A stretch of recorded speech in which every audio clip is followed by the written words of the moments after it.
क्या हो गया, मतलब इंडिया ने ये क्या कर दिया, पूरा बलात्कार कर दिया।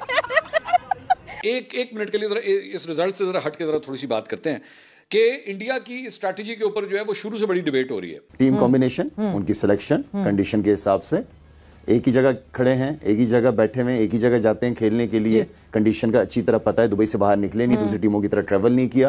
तो मेरे लिए हैरत होगी अगर इंडिया इतने अच्छे हर लिहाज से जो उनको पैम्पर किया हुआ है, तो मेरे ख्याल में यहाँ चैंपियंस ट्रॉफी ना जीतना मेरे लिए हैरत की बात होगी। There is no surprise that India is taking nothing away from India कि उन्होंने बड़ी क्लिनिकल क्रिकेट खेली है, but at the end of the day advantage है। अगर आप ये कहते हैं कि इंडिया को यूएई में खेलने का एडवांटेज हासिल है, तो क्या पाकिस्तान की टीम को कराची के नेशनल स्टेडियम में खेलने का एडवांटेज हासिल नहीं था? क्या पाकिस्तान की टीम को जो है वो पाकिस्तान के रावलपिंडी क्रिकेट स्टेडियम में खेलने का एडवांटेज हासिल नहीं था? या कद्दाफी में खेलने का एडवांटेज हासिल नहीं था? ये ना ज्यादा अरसे चल नहीं पाएगा, ठीक है, कहीं ना कहीं कोई ना कोई स्टैंड लेगा। आज नहीं होगा, थोड़ी देर से बाद होगा, क्योंकि ये भी बढ़ता जा रहा है कि जहां भी इवेंट हो रहा है उनके मुताबिक जो ड्रॉज हैं वो बनते हैं। एक्चुअली मुझे तो लगता है इंडिया ने आईसीसी को हराया है, एक इंडिया ने पूरे आईसीसी को शिकस्त दे दी है, ठीक है। और इंडिया के पास देखिए पैसा इतना ज्यादा हो गया है, वो पैसे से सबको कंट्रोल कर रहा है।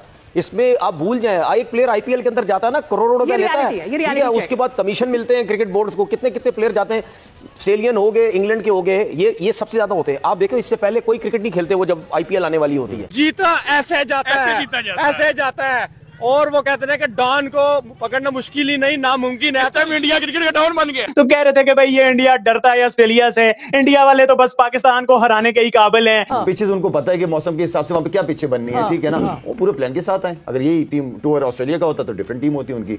बैठे में काम कर रहे हैं वो लोग, उन्होंने इन्वेस्ट किया है, पैसों का पैसा लगाया है, पैसा जमा नहीं किया। जो पैसा लगाते हो तो पैसा बनता भी है, अच्छी जगह पैसा लगाया है, तो आई मीन के समझदार लोग हैं जी। ऐसे ही नहीं वो इतनी बदमाशी करके जो है इतना खुला डुल्ला बोलते हैं कि भाई अब हमारे बगैर कुछ भी नहीं हो सकता, क्योंकि उनको ये भी पता है कि जितना पैसा, जितनी बड़ी कंट्री हमारी है, हम जितना पैसा यहाँ से मतलब कमाते हैं और लगाते हैं, ये हमारे बिजनेसमैन इतने पावरफुल हैं, उनको पता है कोई और लोग नहीं है, क्योंकि कंट्रीज इतनी बड़ी बड़ी नहीं है। ये जो एक असर और रसूख बन चुका है इंडिया का, भारतीय क्रिकेट बोर्ड का पूरे क्रिकेट के वर्ल्ड के ऊपर, इसको खत्म करने की जरूरत है।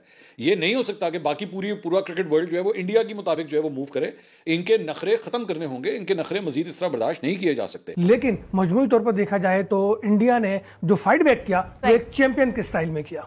बिल्कुल, तो इंडिया अभी तक वैसे अनबीटन भी है और कोई मैच अभी तक वो हारे नहीं है। तो अली सलमान, जैसे कि अभी असगर ने भी कहा कि भारत को एडवांटेज हासिल है, हम इस खेल के डॉन बन चुके हैं, हमारे पास नहीं आना कोई छेड़खानी। ऑफिशियल फादर ऑफ क्रिकेट कह सकते हैं इंडिया, कह नहीं सकते, कहे ऑफिशियल फादर इंडिया बन चुका है। और आज इंडिया के सामने इस चैंपियंस ट्रॉफी में सबसे मजबूत टीम सामने खड़ी थी, और इंडिया ने बताया कि इस चैंपियंस ट्रॉफी के अंदर बेसिकली राज किसका रहने वाला है। क्योंकि ये ऑस्ट्रेलिया से डरते हैं, तो वो टीम इंडिया ने बता दिया कि भाई डरने वाले कोई और लोग होंगे, हम यहाँ दिलेरी के साथ, हल्लाशेरी के साथ मैदान में खड़े हैं, मैदान को फतह कर रहे हैं। सर आप मानने को तैयार नहीं है ना, आप मेरी बात मानने को तैयार नहीं है, आप इंडिया की परफॉर्मेंस मानने को तैयार नहीं है, आप कोई चीज मानने को तैयार नहीं है कि इंडिया का एडवांटेज हासिल है, नेशनल स्टेडियम खेलने का एडवांटेज हासिल नहीं है। भाई पाकिस्तान का एडवांटेज हासिल नहीं है, इंडिया का एडवांटेज हासिल है। अजीब बात है, मुझे समझ में नहीं आती। देखा जाए तो इंडिया ने जो फाइट बैक किया वो एक चैंपियन के स्टाइल में किया।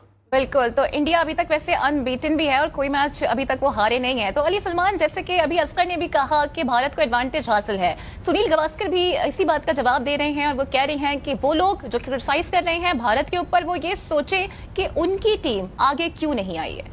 लेकिन सबसे पहले बहुत बहुत शुक्रिया अपने शो में मुझे मदऊ करने के लिए। असगर भाई की बात से मैं बिल्कुल भी एग्री नहीं करूंगा, इसलिए एग्री नहीं करूंगा कि जो एडवांटेज इंडिया को हासिल है वो एडवांटेज पाकिस्तान की टीम को हासिल था। अगर आप ये कहते हैं कि इंडिया को यूएई में खेलने का एडवांटेज हासिल है, तो क्या पाकिस्तान की टीम को कराची के नेशनल स्टेडियम में खेलने का एडवांटेज हासिल नहीं था? क्या पाकिस्तान की टीम को जो है वो पाकिस्तान के रावलपिंडी क्रिकेट स्टेडियम में खेलने का एडवांटेज हासिल नहीं था? या कद्दाफी में खेलने का एडवांटेज हासिल नहीं था? बात यह है कि जिस दिन जो अच्छा खेलेगा उसको अप्रिशिएट करना चाहिए। इंडिया की टीम हमसे बहुत बेहतर है, ऑन पेपर उनके पास टीम का बैलेंस बहुत अच्छा है, इंडिया के प्लेयर जो है वो प्रॉपर क्रिकेट खेलते हैं। यही वजह है कि आज आप देखें कि दूसरा वनडे मैच खेल रहे हैं अपने कैरियर का वरुण चक्रवर्ती, यहाँ 100 मैच खेल के जो है अमेरिका से हार के, नेपाल से जीत के, बांग्लादेश से व्हाइट वॉश हो गए, जिम्बाब्वे से हार के, मिनोज से हार के, कहते हैं हम क्रिकेट सीख रहे हैं। तो भाई जो अच्छा खेल रहा है उसको जो है वो सपोर्ट करना चाहिए, एडवांटेज सबको हासिल है। आजकल देखें मैं बात कर लूं ना, प्रॉब्लम ये कि आप सुनते नहीं है ना, आजकल तमाम टीमें जो है ना उनके वीडियो एनालिस्ट इतना काम कर रहे होते हैं कि सबको प्रॉपर बराबर का एडवांटेज हासिल है। तो ये प्रेस करना चाहिए असगर भाई, किसी की तारीफ को ना छुपाना नहीं चाहिए। मैं देखें ज़रा मसला पता है क्या, मसला ये है कि हम बात कर रहे हैं दुबई की, हमने ना कराची की बात की, ना लाहौर की बात की, ना टीम पाकिस्तान की बात की। यार अली भाई, बात हो रही है चीन की, आप पहुंच रहे हैं जापान पे, ये कौन सा तरीका हुआ भाई? मैं ये तो नहीं कह रहा कि इंडिया बहुत बुरा खेला, मैंने कब कहा? मैं ये कब कह रहा हूँ कि इंडिया बिल्कुल फ्लॉप हो गया? मैं ये कब कह रहा हूँ? लेकिन इंडिया को एडवांटेज तो है, उसको न्यूजीलैंड का एडवांटेज मिला। अब मैं ये बोलूँ कि रिपीट में शो निकाल के देख लें यार, आप रिपीट में शो निकाल के देख लें। आपने पहला जुमला ये बोला, आप चीन और जापान की बातें ना करें, मैंने पाकिस्तान की बात ही नहीं की, मैंने कजाकिस्तान स्टेडियम की बात ही नहीं की। आप लेकर आके पूरा यूटर्न लेकर, ऐसे नहीं होता, ऐसे नहीं यार, ऐसे नहीं होता भाई। आपने पहला जुमला कहा कि इंडिया का एडवांटेज हासिल है, सर आप मानने को तैयार नहीं है ना, आप मेरी बात मानने को तैयार नहीं है, आप इंडिया की परफॉर्मेंस मानने को तैयार नहीं है, आप कोई चीज मानने को तैयार नहीं है कि इंडिया का एडवांटेज हासिल है, नेशनल स्टेडियम खेलने का एडवांटेज हासिल नहीं है भाई, पाकिस्तान का एडवांटेज हासिल नहीं है, इंडिया का एडवांटेज हासिल है। अजीब बात है, मुझे समझ में नहीं आती मेरे भाई। चीन जापान की बात ना करें भाई, चीन जापान की क्या बात है? मैं अच्छा खेले, हम बात कर रहे हैं एडवांटेज हासिल है, ये क्या बात है? हम बात कर रहे हैं सिंपली दुबई स्टेडियम की, हम बात कर रहे हैं इंडिया को पाकिस्तान का एडवांटेज हासिल नहीं था। आप ले आए पाकिस्तान के मैच में, मेरी बात सुन लें, आप दोनों की बात से सकलैन मुश्ताक इत्तेफाक नहीं करते हैं। आप इंडिया की खुशनुदी के लिए जो है ना ये चीन जापान वाली बातें ना करें भाई। इंडिया को मेरे अकाउंट में पैसे नहीं डाल रहा, आप खुद अपनी बात में कॉन्ट्रडिक्शन कर रहे हैं ना, कि आप कह रहे हैं एडवांटेज हासिल है, मेरा कह रहे हैं फील्डिंग अच्छी हो गई, तो बात में खुद कॉन्ट्रडिक्शन कर रहे हैं, बात वैसे कर रहे हैं भाई। मुझको बताएं, अब मैं ये बोल दूं 1987 में ये हो गया था, वो एडवांटेज नहीं है, 2003 में जो हो गया था वो एडवांटेज नहीं है। यार अली भाई प्लीज यार, प्रोफेशनल टीमें हैं, प्लीज होमवर्क कर आती हैं,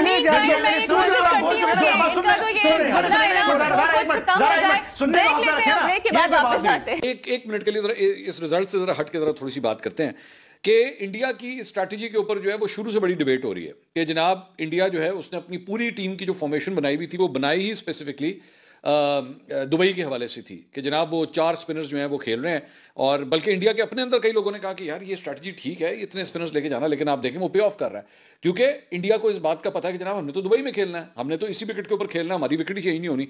बाकी टीमें जो हैं वो मूवमेंट पे मूवमेंट कर रही हैं, मतलब वो इंटर कंट्री चल रही हैं, उनको पाकिस्तान से यूएई जाना पड़ता है इंडिया के खिलाफ खेलने के लिए, ऑस्ट्रेलिया को भी जाना पड़ा, साउथ अफ्रीका को भी जो है वो जाना पड़ा, तो उनको बार बार जो है वो ये सब कुछ करना पड़ा, लेकिन इंडिया आराम से अपनी जगह पे सेटल्ड है, क्योंकि उसको पता है, उसको ग्राउंड का पता है, उसे पिच का पता है, तो उनके लिए प्रॉब्लम ही कोई नहीं। तो बहुत से तजियाकार जो है वो ये बात कर रहे हैं कि ये एक अनड्यू एडवांटेज जो है वो इंडिया को दिया जा रहा है। चैंपियंस ट्रॉफी हो पाकिस्तान में रही है, लेकिन होम ग्राउंड एडवांटेज जो है वो इंडिया को मिल रहा है, क्योंकि अगर आप आज का मैच भी देखें तो उसमें सारा का सारा क्राउड जो है वो तो इंडिया का बैठा हुआ था वहां पे। तो इंडिया का आपने टेस्ट क्या किया? इंडिया तो दूसरे मुल्क की का इवेंट खेलते हुए भी जो है अपना होम एडवांटेज एंजॉय कर रहा है। तो बहुत से तजियाकार जो हैं फॉर्मर क्रिकेटर्स भी इसके ऊपर सवाल उठा रहे हैं कि ये जो एक असर रसूख बन चुका हुआ है इंडिया का, भारतीय क्रिकेट बोर्ड का पूरे क्रिकेट के वर्ल्ड के ऊपर, इसको खत्म करने की जरूरत है। ये नहीं हो सकता कि बाकी पूरा क्रिकेट वर्ल्ड जो है वो इंडिया के मुताबिक जो है वो मूव करे। इनके नखरे खत्म करने होंगे, इनके नखरे मजीद इस तरह बर्दाश्त नहीं किए जा सकते। इंजमामुल हक का एक बड़ा अहम बयान जो है वो सामने आया, उन्होंने तो यहाँ तक भी कहा कि जी ये अगर इनके इंडिया के प्लेयर्स जो हैं वो दीगर बोर्ड्स के जो डोमेस्टिक, जिस तरह PSL यहाँ पे होता है या IPL इंडिया में होता है या बांग्लादेश प्रीमियर लीग या बिग बैश ऑस्ट्रेलिया में होता है, अगर इंडियन क्रिकेटर्स वहाँ पे नहीं जाते तो ये लोग भी अपने क्रिकेटर्स जो हैं वो IPL के अंदर भेजना बंद करें, ताकि इनको भी एहसास हो। मतलब अगर हमारे सारे क्रिकेटर्स, जिस तरह पाकिस्तानी क्रिकेटर्स जो है वो बांग्लादेश भी जाते हैं, वो UAE के अंदर भी खेलते हैं, वो बिग बैश भी खेलते हैं जाके, तो फिर इनके क्रिकेटर्स भी जो है वो आने चाहिए और ये सिलसिला चलना चाहिए। तो आई थिंक इंजमाम की बात जो है वो काफ़ी हद तक मुझे वैलिड नज़र आती है। फर्स्ट नासिर हुसैन, उसके बाद जो उनके एक और जिनके साथ वो माइकल अथर्टन, अब रसी वैन डर ड्यूसन, उन्होंने भी ये बात कर दी है, there is no surprise that India is taking nothing away from India, कि उन्होंने बड़ी क्लिनिकल क्रिकेट खेली है, but at the end of the day advantage है। देखिए ये कितनी ज्यादती है कि सारी की सारी टीमें दुबई गई हैं जी, अब वहां से दोबारा वापस आएंगी पाकिस्तान में खेलने के लिए। क्यों जाती है? इन्होंने तो एग्री किया है ना, जाती नहीं है। नहीं, उसमें बात सुनो प्लीज, ठीक है ना, मैं वो बाद में आऊंगा कि ये कितनी ज्यादती है। ठीक है, साथ साथ ये है कि पाकिस्तान में सारा इवेंट होना था, किसी ने स्टैंड नहीं लिया और नहीं ले रहे, तो और इंडिया को एक ऑलरेडी एडवांटेज हमेशा से, अब क्योंकि इंडिया क्रिकेट अब पूरी दुनिया की चला रहा है, फाइनेंशियली सारा कुछ जो मेजॉरिटी फंड्स हैं वो उनके थ्रू आते हैं, तो उनको एक एडवांटेज है कि वो जिस किस्म की कंडीशन चाहते हैं वो उन्हें मिल जाती है। घटनाओं के एक आश्चर्यजनक मोड़ में एक लाइव टीवी प्रसारण के दौरान पाकिस्तान में प्रशंसक भारत के खिलाफ जीत हासिल करने के लिए ऑस्ट्रेलिया के लिए उत्साहपूर्वक जयकार कर रहे थे। उत्साह बढ़ने के साथ माहौल जोशपूर्ण था, क्योंकि वे अपनी पसंदीदा टीम के पक्ष में थे, एक ऐसी जीत की उम्मीद कर रहे थे जो उनके क्रिकेट गौरव को बढ़ाएगी। लेकिन फिर एक चौंकाने वाले मोड़ में भारत ने अविश्वसनीय वापसी की और ऑस्ट्रेलिया की नाक के नीचे से जीत छीन ली। जैसे जैसे अंतिम क्षण सामने आए, पाकिस्तान की जय जयकार अविश्वास की सांसों में बदल गई। जैसे ही प्रशंसकों ने अप्रत्याशित परिणाम की सूचना दी, मूड नाटकीय रूप से बदल गया। हवा में निराशा भर गई। कई लोगों ने भारत की जीत पर निराशा व्यक्त की। सोशल मीडिया प्रतिक्रियाओं, मीम्स और भावनाओं की लहर से भर गया। कुछ ही सेकंड में खुशी से लेकर निराशा तक क्रिकेट प्रशंसकों का उत्साह पूरे प्रदर्शन पर था। क्या जंगली सवारी है? यदि आपने क्रिकेट इतिहास में इस अप्रत्याशित मोड़ का आनंद लिया है, तो लाइक बटन को अवश्य दबाएं और अधिक अविश्वसनीय खेल कहानियों के लिए हमारे चैनल को सब्सक्राइब करें। देखने के लिए धन्यवाद।